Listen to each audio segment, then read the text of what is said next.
Price lord. ಯೇಸು ಕ್ರಿಸ್ತನ ಹೆಸರಿನಲ್ಲಿ the word of victory ಈ ಕಾರ್ಯಕ್ರಮಕ್ಕೆ ನಿಮ್ಮನ್ನು ನಾನು ಸ್ವಾಗತಿಸ್ತಾ ಇದ್ದೇನೆ. ಬನ್ನಿ, ಎಲ್ಲಿಂದ ನೀವು ವಾಚ್ ಮಾಡ್ತಾ ಇದ್ದೀರಿ. ಇವತ್ತಿನ ದಿನವು ಕರ್ತನಿಂದ ನೇಮಿಸಲ್ಪಟ್ಟಿದೆ. ಇದರಲ್ಲಿ ನಾವು ಆನಂದ ಪಡೋಣ, ಸಂತೋಷ ಪಡೋಣ. ಸಂತೋಷದೊಡನೆ ನಾವು ಕರ್ತನನ್ನು ಆರಾಧಿಸುವ. ನಮ್ಮ ಯಾವುದೇ ಚಿಂತೆಗಳು, ಬೇನೆಗಳು, ದುಃಖಗಳು, ನೋವುಗಳು ಅಥವಾ ಯಾವುದೇ ಸಮಸ್ಯೆಗಳು ಇರುವುದಾದರೆ ಚಿಂತೆ ಮಾಡಿಬಿಟ್ರಿ.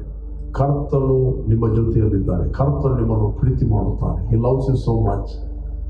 ಆತ ನಿಮ್ಮ ತಂದೆಯಾಗಿದ್ದಾನೆ. ಓಕೆ,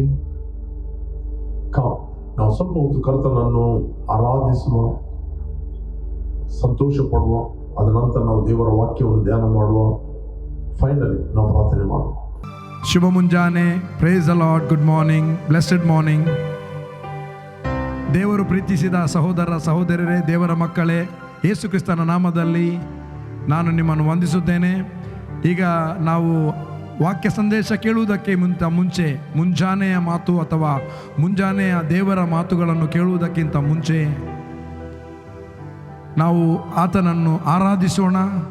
ಆತನು ಯೇಸು ನಮ್ಮ ಒಳ್ಳೆಯ ಮಿತ್ರ. ಅದಕ್ಕೆ ಮಿಷನರಿಗಳು ಹಾಡಿದಂಥ ಒಂದು ಹಾಡು, ಯೇಸು ನಮಗೆಂತ ಮಿತ್ರ, ಎಂಥ ದಿವ್ಯ ಗುರು ಎಂಬುದಾಗಿ ಹಾಡುತ್ತಾ ಆತನ ನಾಮವನ್ನು ಸ್ತುತಿಸುವ. Thank you Lord. Thank you Lord. We worship him.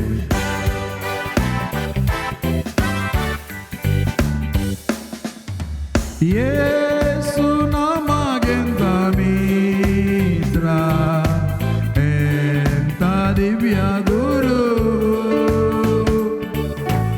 ಎಲ್ಲಾತನ ಚರಿತ್ರ, ಪಾಪಿಗೆ ಸುವಾರ್ತೆಯು, ತಾನೇ ತಾನೇ ಎಲ್ಲ ತಾನೇ, ಚಿಂತೆ ದುಃಖ ವೇದನೆ, ಬನ್ನಿ ಬನ್ನಿ ಮಾಡ ಬನ್ನಿ, ಯೇಸುವಿಗೆ ಪ್ರಾರ್ಥನೆ. Thank you lord.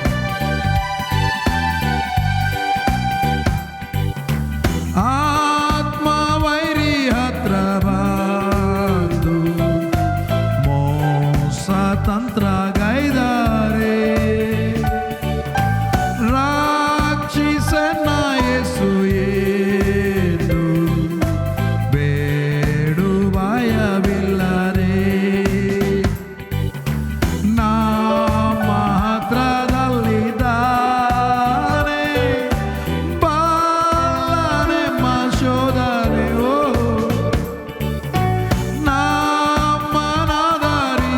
ನಮ್ಮನಾದರಿಸುತ್ತಾನೆ, ಕೇಳಿ ನಮ್ಮ ಪ್ರಾರ್ಥನೆ.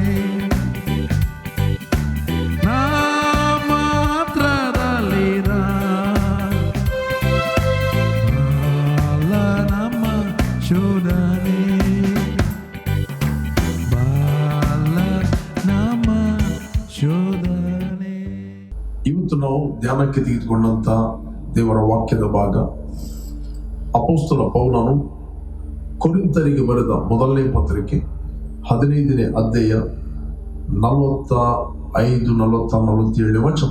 ಇದನ್ನು ನಾನು ನಿಮಗೋಸ್ಕರ ಓದಲಿಕ್ಕೆ ಇಷ್ಟಪಡುತ್ತೇನೆ.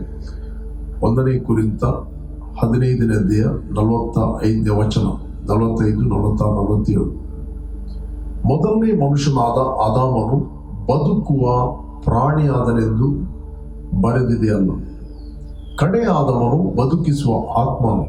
ಆತ್ಮಿಕವಾದದ್ದು ಮೊದಲನೆಯದಲ್ಲ, ಪ್ರಾಕೃತವಾದದ್ದು ಮೊದಲನೆಯದು, ಆಮೇಲೆ ಆತ್ಮಿಕವಾದದ್ದು.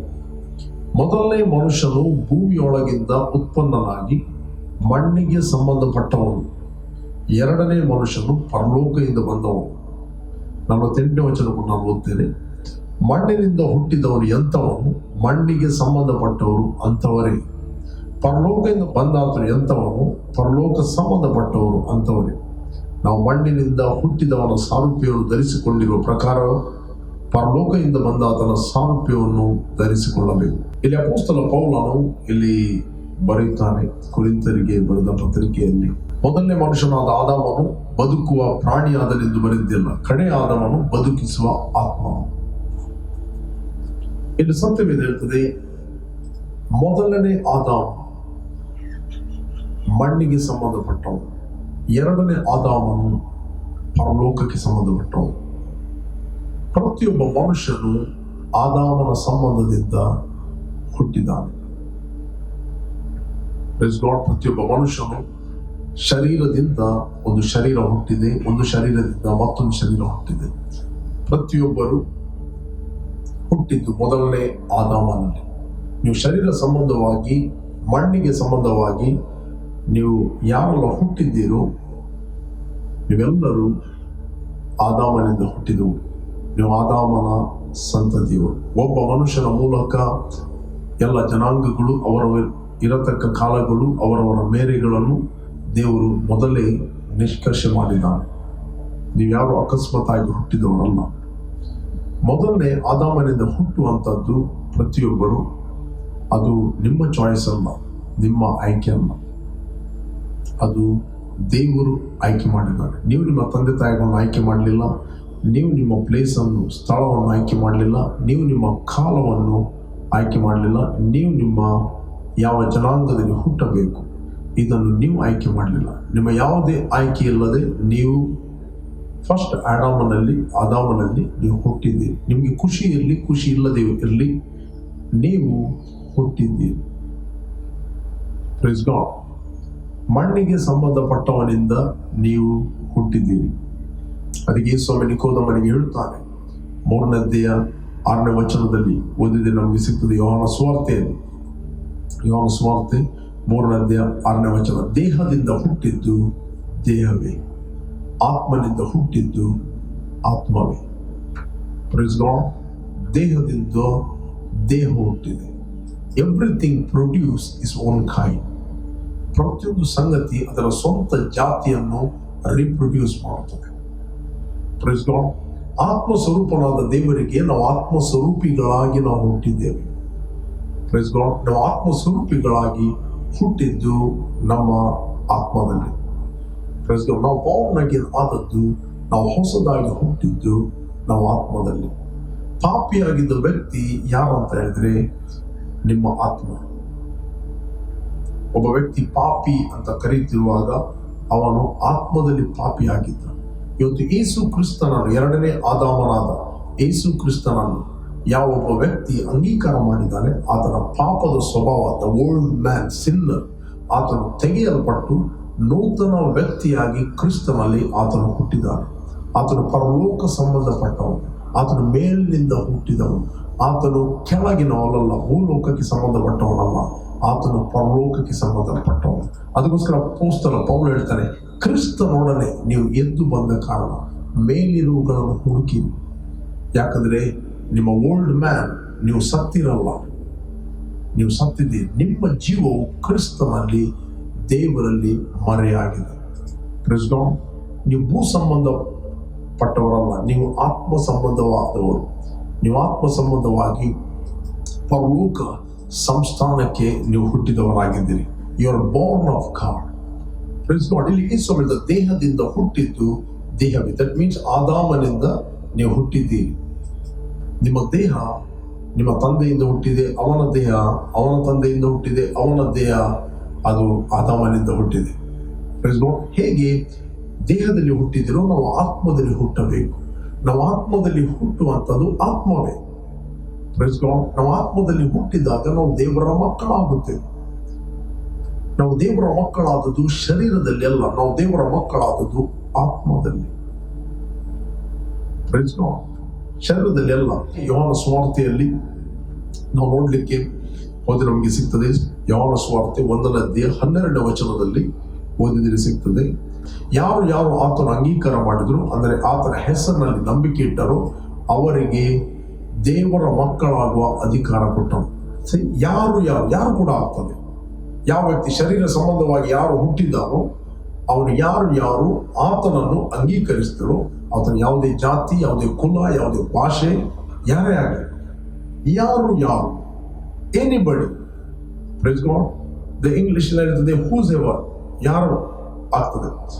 ಯಾರು ಆತನನ್ನು ಅಂಗೀಕಾರ ಮಾಡಿದ್ರು, ಅಂದರೆ ಆತನ ಹೆಸರಿನಲ್ಲಿ ನಂಬಿಕೆ ಇಟ್ಟರು, ಅವರಿಗೆ ದೇವರ ಮಕ್ಕಳಾಗುವ ಅಧಿಕಾರ ಕೊಟ್ಟರು. ಈಗ ಸೆಕೆಂಡ್, ನಾವು ಕ್ರಿಸ್ತನಲ್ಲಿ ಹುಟ್ಟುವಂಥದ್ದು ಅದು ನಮ್ಮ ತಂದೆ ತಾಯಿಗಳ ಆಯ್ಕೆ ಅಲ್ಲ, ನಿಮ್ಮ ರಿಲೇಟಿವ್ಗಳ ಆಯ್ಕೆ ಅಲ್ಲ, ನಿಮ್ಮ ಜನಾಂಗದವರ ಆಯ್ಕೆ ಅಲ್ಲ, ಅಥವಾ ನಿಮ್ಮ ಭಾಷೆಯವರ ಆಯ್ಕೆ ಅಲ್ಲ, ಅದು ನಿಮ್ಮ ಆಯ್ಕೆಯಾಗಿದೆ. ಅದಕ್ಕೆ ಒಂದು ಯಾರು ಆತನನ್ನು ಅಂಗೀಕರಿಸಿದರೋ ಅವರಿಗೆ ದೇವರ ಮಕ್ಕಳಾಗುವ ಅಧಿಕಾರ ಕೊಟ್ಟರು. ನಾನು ಓದ್ತೇನೆ ಯೋಹಾನ ಸುವಾರ್ತೆಯಲ್ಲಿ 1:12 ಯಾರು ಆತನ ಅಂಗೀಕರಿಸಿದರೋ, ಅಂದರೆ ಆತನ ಹೆಸರಿನಲ್ಲಿ ನಂಬಿಕೆ ಇಟ್ಟರು, ಅವರಿಗೆ ದೇವರ ಮಕ್ಕಳಾಗುವ ಅಧಿಕಾರ ಕೊಟ್ಟರು. ಇವರು ಯಾರು? ಇವರು ಹೊಸದಾಗಿ ಹುಟ್ಟಿದವರು.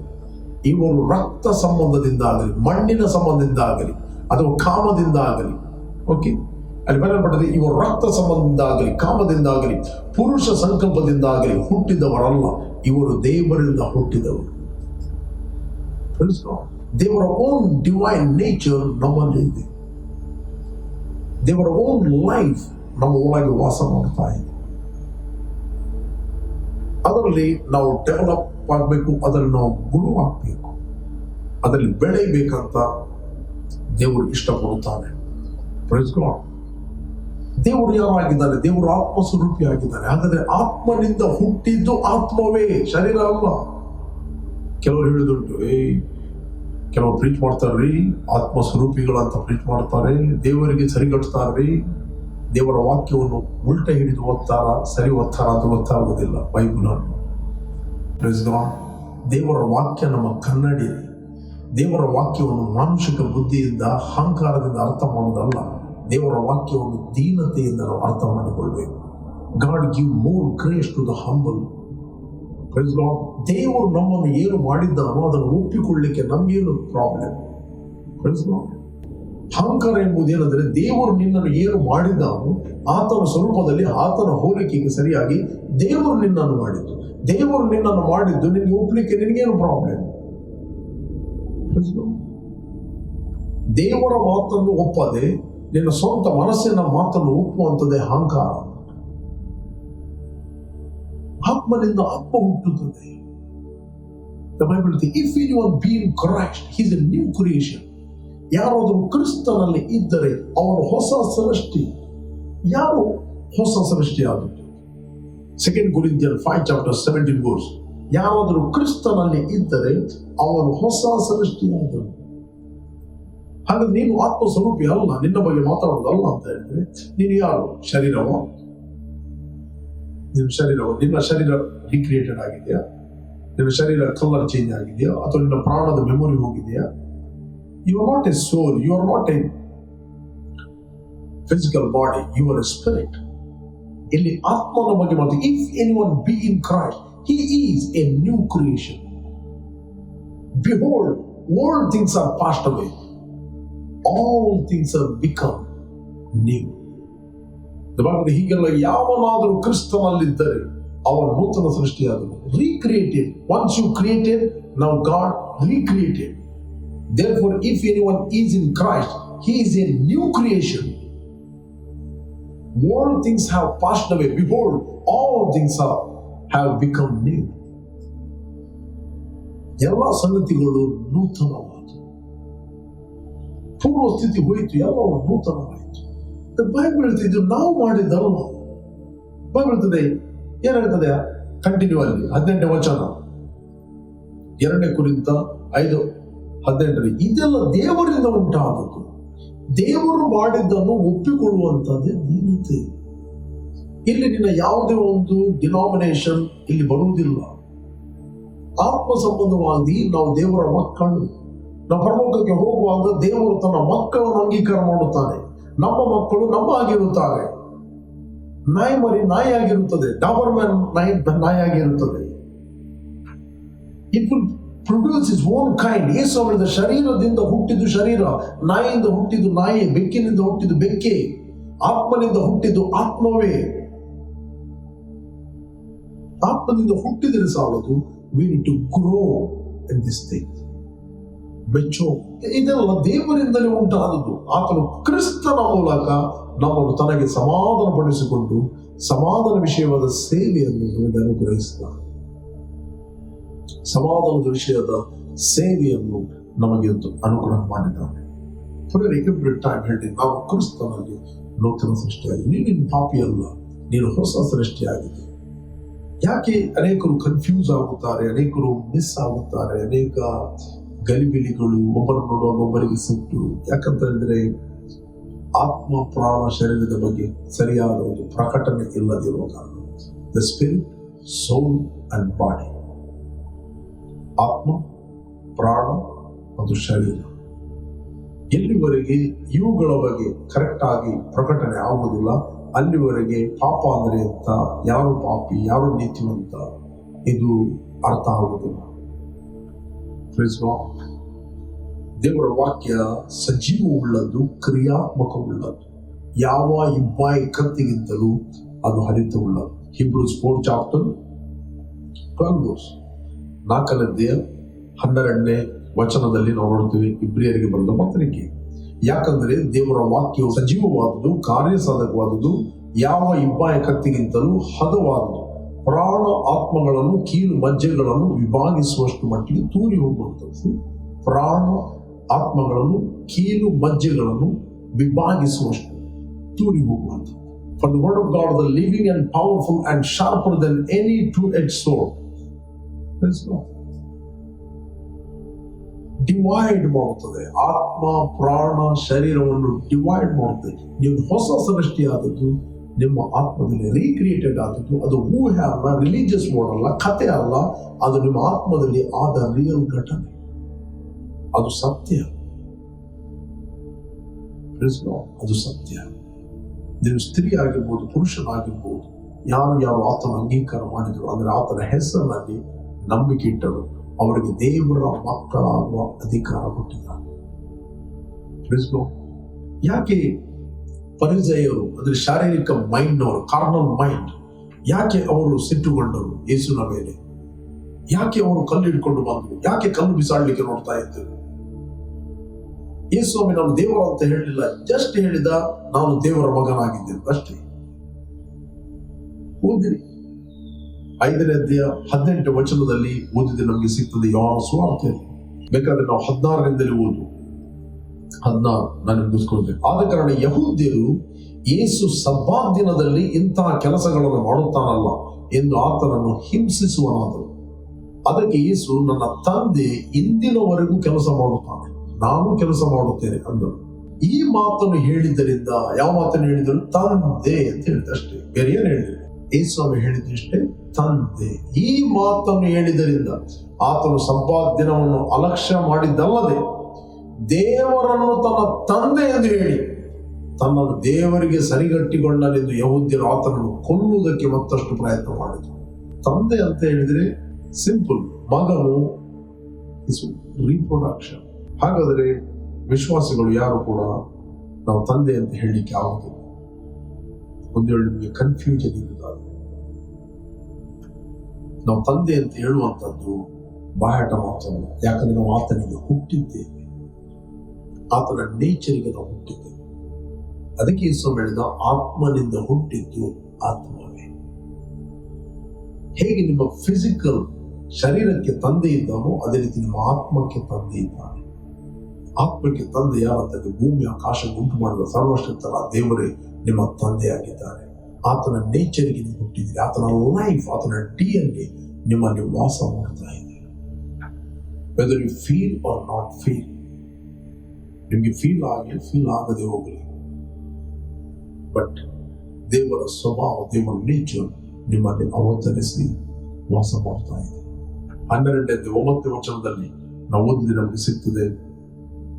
12ನೇ 9ನೇ ವಚನ, ಇಬ್ರಿಯರಿಗೆ ಬರೆದ 12ನೇ 9ನೇ ವಚನವನ್ನು ನಾವು ಓದುವ.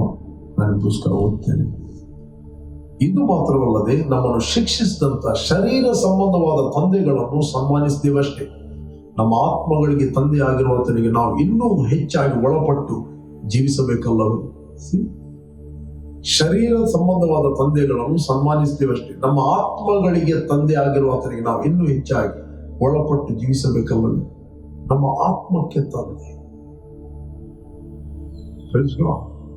ಆತ್ಮಕ್ಕೆ ತಂದೆ. ಯಾಕೆ ಇಲ್ಲಿ ಮೊದಲನೇ ಆದಾಮನು ಬದುಕುವ ಪ್ರಾಣಿಯಾದನು ಅಂತ ಬರೀತದೆ. ಎರಡನೇ ಆದಾಮನು ಬದುಕುವ ಆತ್ಮವಾದನು. 1 Corinthians 15 chapter 45 and 46 verse. Praise God. 1 ಕೊರಿಂಥ 15:45 ವಚನ. ಮೊದಲನೇ ಮನುಷ್ಯನಾದ ಆದಾಮನು ಬದುಕುವ ಪ್ರಾಣಿಯಾದನೆಂದು ಬರೆದಿಲ್ಲ, ಕಡೆ ಆದಾಮನು ಬದುಕಿಸುವ ಆತ್ಮನು. That is Jesus. ಯೇಸು ಕ್ರಿಸ್ತನು ಎರಡನೇ ಆದಾಮನು. ನೆಕ್ಸ್ಟ್ 46ನೇ ವಚನ ಹೇಳ್ತದೆ, ಆತ್ಮಿಕವಾದದ್ದು ಮೊದಲನೇದಲ್ಲ, ಪ್ರಾಕೃತವಾದ ಮೊದಲನೇದು, ಆಮೇಲೆ ಆತ್ಮಿಕವಾದ. ಯಾಕಂದ್ರೆ ನಾವು ಆದಾಮ ಸಂಬಂಧವಾಗಿ ಹುಟ್ಟಿದ್ದು ಮೊದಲು. ಆತ್ಮ ಸಂಬಂಧವಾಗಿ ಹುಟ್ಟುವುದು ಪ್ರತಿಯೊಬ್ಬ ಮನುಷ್ಯನ ಅದು ಆಯ್ಕೆಯಾಗಿದೆ. ಯಾರು ಯೇಸುವನ್ನು ಅಂಗೀಕಾರ ಮಾಡ್ತಾರೋ ಅವನು ಆತ್ಮದಲ್ಲಿ ಹುಟ್ಟುತ್ತಾನೆ. ನೆಕ್ಸ್ಟ್ 47ನೇ ವಚನ ಹೇಳ್ತದೆ, ಮೊದಲನೇ ಮನುಷ್ಯನು ಭೂಮಿಯೊಳಗಿಂದ ಉತ್ಪನ್ನಾಗಿ ಮಣ್ಣಿಗೆ ಸಂಬಂಧಪಟ್ಟವನು, ಎರಡನೇ ಮನುಷ್ಯನು ಪರಲೋಕದಿಂದ ಬಂದವನು. 48ನೇ ವಚನ ಹೇಳ್ತದೆ, ಆದಾಮನ ಬಗ್ಗೆ ಮತ್ತು ಯೇಸುವಿನ ಬಗ್ಗೆ ಬರೆಯುವಂತ. ಮಣ್ಣಿನಿಂದ ಹುಟ್ಟಿದವನು ಎಂತವನು? ಶರೀರದಿಂದ ಹುಟ್ಟಿದ್ದು ಶರೀರವೇ ಅಂತದ್ದೇ.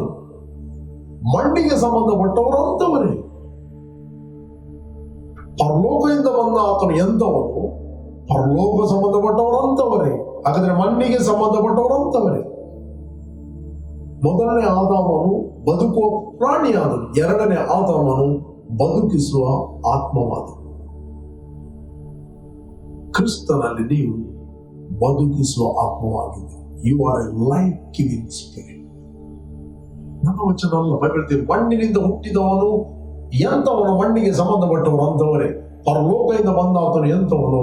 ಪರಲೋಕ ಸಂಬಂಧಪಟ್ಟವರು ಅಂತವರು. ಕ್ರಿಸ್ತನು ಎಂತವನಾಗಿದ್ದಾರೋ ಅಂತವರಾಗಿ ನಾವು ಭೂಲೋಕದಲ್ಲಿ ಇದ್ದೇವೆ. ಇದು ನಿಮ್ಮ ರಿಯಲ್ ಮಿರರ್. ನಿಮ್ಮನ್ನು ನೋಡುವಂಥದ್ದು, ನಿಮ್ಮ ಮನಸ್ಸನ್ನು ನೂತನಪಡಿಸುವಂಥದ್ದು. ಅನೇಕ ಡೌಟ್ಗಳು, ಅನೇಕ ಕ್ವಶನ್ಗಳು ಬರುವಾಗ ಯಾರು ಎಷ್ಟೇ ಬೋಧಿಸಿದರು, ಸತ್ಯವೇದದಲ್ಲಿ ಏನು ಬರೆಯಲ್ಪಟ್ಟಿದೆ ಅದನ್ನು ನೋಡ್ಲಿಕ್ಕೆ ಕಲಿಯಿರಿ, ಅದನ್ನು ಮಾತ್ರ ನಂಬಿರಿ. ಜನರ ಕಥೆಗಳನ್ನು ನಂಬಿ ಮೋಸ ಹೋಗ್ಬೇಡ್ರಿ. ಆತನು ಎಷ್ಟೇ ದೊಡ್ಡ ಸೇವಕನ ವಾಕ್ಯದಲ್ಲಿ ಇಲ್ಲದನ್ನು ಆತನು ಹೇಳಿದ್ರೆ ಅದನ್ನು ನಂಬಬೇಡಿ. Don't be deceived. ಮಣ್ಣಿಗೆ ಸಂಬಂಧಪಟ್ಟವರು ಎಂತವರು? ಪರಲೋಕ ಸಂಬಂಧಪಟ್ಟವರು ಅಂತವರು. ಅದಕ್ಕೆ ಸ್ವಲ್ಪ ಶರೀರದಿಂದ ಹುಟ್ಟಿದ್ದು ಶರೀರವೇ, ಆತ್ಮನಿಂದ ಹುಟ್ಟಿದ್ದು ಆತ್ಮವೇ. ಆತ್ಮದಲ್ಲಿ real you are a new creation. You are not a sinner. ನೀನಿನ್ನು ಪಾಪಿಯಲ್ಲ, ನೀನು ನೂತನ ಸೃಷ್ಟಿಯಾಗಿದ್ದ. ದೇವರಿಂದ ನೀನು ಹುಟ್ಟಿದ್ದೆ. ದೇವರ ಓನ್ ಡಿವೈನ್ ನೇಚರ್ ನಿನ್ನ ಒಳಗೆ ವಾಸ ಮಾಡ್ತಾ ಇದೆ. ನೀವೆಲ್ಲಿಂದ ವಾಚ್ ಮಾಡ್ತಾ ಇದ್ದೀರಿ? ಒಂದು ವೇಳೆ ನೀವು ಯೇಸು ರಕ್ಷಕರ ಒಡೆಯರನ್ನು ಅಂಗೀಕಾರ ಮಾಡಲಿಲ್ಲ, ಇದು ನಿಮ್ಮ ಸಮಯವಾಗಿದೆ. ನಿಮ್ಮ ಹೃದಯದಲ್ಲಿ ಆತನನ್ನು ಕರೆಯಿ. Call Jesus in your heart. Salvation is the greatest gift. The forgiveness is waiting for whole human being. ಪ್ರತಿಯೊಬ್ಬ ಮನುಷ್ಯನಿಗೆ ಕ್ಷಮಾಪಣೆ ವೈಟ್ ಮಾಡ್ತಾ ಇದೆ. Praise God. ಯಾರು ಹುಟ್ಟಿದ್ದಾರೋ, ಯಾರು ಹುಟ್ಟಲಿಕ್ಕಿದ್ದಾರೋ ಅವರೆಲ್ಲರ ಪಾಪ, ಎಲ್ಲಾ ಕಾಲದ ಪಾಪಗಳನ್ನು ಯೇಸು ಕ್ರಿಸ್ತನು ತನ್ನ ಕ್ರೂಜಿಯ ಮೇಲೆ ತೆಗೆದುಕೊಂಡು ಹೋದ. ಇದು ಫರ್ಗಿವ್ನೆಸ್ ಎಂಬುವಂಥದ್ದು ನೀವು ಅರ್ನ್ ಮಾಡುವಂಥದ್ದಲ್ಲ. There is a gift from God. There is a gospel. ಇದು ದೇವರ ವರವಾಗಿದೆ. ಇವತ್ತು ಅವಿಶ್ವಾಸಿ ದೇವರ ಕೃಪೆಯನ್ನು ಆತನು ನಂಬಬೇಕು. ಆಗ ಆತನು ಪಾಪದಿಂದ ಪಾರಾಗಿ ಆತನು ನೀತಿಗೆ ಸೇರುತ್ತಾನೆ. ಮರಣದಿಂದ ಪಾರಾಗಿ ಆತನು ಜೀವಕ್ಕೆ ಸೇರುತ್ತಾನೆ. He will receive the life of God and divine nature. Praise God. Come, ನಾನು ನಿಮಗೋಸ್ಕರ ಪ್ರಾರ್ಥನೆ ಲೀಡ್ ಮಾಡ್ತೇನೆ. ಜಸ್ಟ್ ನನ್ನೊಟ್ಟಿಗೆ ಪ್ರಾರ್ಥನೆ ಮಾಡಿ.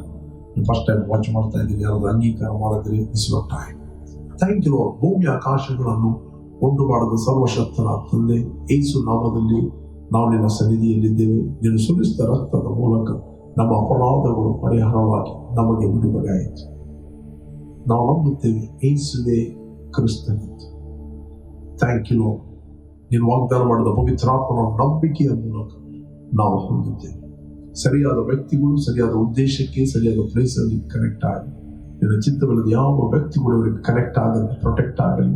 ಕರ್ತನೆ, ಯಾರು ವಾಚ್ ಮಾಡ್ತಾ ಇದ್ದರು ಕರ್ತನೆ, ನಿನ್ನ ಪ್ರೀತಿಯ ಬಗ್ಗೆ, ಕ್ರಿಸ್ತನಲ್ಲಿ ನೀನು ಇವರನ್ನು ಏನು ಮಾಡಿದ್ದೆ, ಇವರು ಯಾರಾಗಿದ್ದಾರೆ ಎಂಬ ಗ್ರಹಿಕೆ, ಪ್ರಕಟಣೆ ಕ್ಲಿಯರ್ ಆಗಿ ಉಂಟಾಗುವಂತೆ ನೀನು ಸಹಾಯ ಮಾಡಬೇಕಾಗಿ ನಾವು ಪ್ರಾರ್ಥಿಸ್ತಾ ಇದ್ದೇವೆ.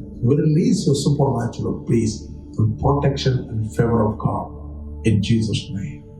Amen. Praise God. Okay, ಬೇರೆ The Word of Victory ಈ ಕಾರ್ಯಕ್ರಮವನ್ನು ಪ್ರತಿದಿನ ಬೆಳಿಗ್ಗೆ ಬಿಗ್ ಜೆ ಟಿವಿಯಲ್ಲಿ ನೀವು 7 ಗಂಟೆಯಿಂದ 7:30 ತನಕ ಪ್ರತಿದಿನ ನೀವು ವಾಚ್ ಮಾಡಬಹುದು. ಇದೇ ಕಾರ್ಯಕ್ರಮವನ್ನು ನೀವು ರಿಪೀಟ್ ಆಗಿ ವಾಚ್ ಮಾಡಬಹುದು. ನಮ್ಮ ಯೂಟ್ಯೂಬ್ ಚಾನಲ್ ಇದೆ, pastor Roshan Lobo word of victory church India, 7:30 ಇಂದ 8 ಗಂಟೆ ತನಕ. ಅದೇ ರೀತಿ ಪ್ರತಿದಿನ ಸಂಜೆ 7 ಗಂಟೆಯಿಂದ 8 ಗಂಟೆ ತನಕ ನಾನು ಫೇಸ್ಬುಕ್ ಲೈವ್ ಅಲ್ಲಿ ಮಾತಾಡ್ತಾ ಇದ್ದೇನೆ ಮತ್ತು ಯೂಟ್ಯೂಬ್ ಅಲ್ಲಿ. ಬನ್ನಿ, ನಮ್ಮೊಟ್ಟಿಗೆ ಜಾಯ್ನ್ ಆಗಿರಿ. ವರ್ಡ್ ಆಫ್ ವಿಕ್ಟರಿ ವೆಬ್ಸೈಟ್ ಇದೆ, wordofvictory.in. ಅದರಲ್ಲಿ ಸ್ಪೀಕ್ ಲೈಫ್ ಅಂತ ನೀವು ಕ್ಲಿಕ್ ಮಾಡಿದರೆ ಕನ್ನಡ, ಕೊಂಕಣಿ, ಇಂಗ್ಲಿಷ್ ನಿಮಗೆ ಅರಿಕೆಗಳು ಸಿಗ್ತವೆ. Okay, you are all bless. Jesus loves you. Continue ಆಗಿ ಬಿಗ್ ಜೆ ಟಿವಿಯಲ್ಲಿ ನೋಡಿ. ಆಮೆನ್.